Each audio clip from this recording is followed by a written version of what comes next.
Ang ginagawang imbestigasyon ni Senator Risa Hontiveros sa Senado tungkol sa Bamban Tarlac Mayor na si Alice Go ay hindi biro-biro. Ang nakasalalay dito ay ang national security ng ating bansa. Napasok na ng communist China ang ating political system. Napasok na rin ang ating bansa ng mga Chinese syndicate na involved sa money laundering, human trafficking, drugs at gambling activities.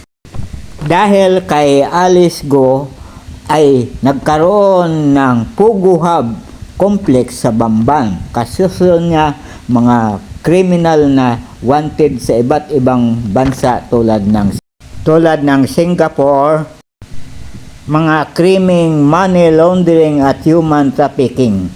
Ito ay legacy na iniwan ng previous administration dahil sa Love China foreign policy. Suportahan natin si Senator Risa dahil ang laban niya ay karugtong pa rin ng problema sa West Philippine Sea na gustong angkinin ng China.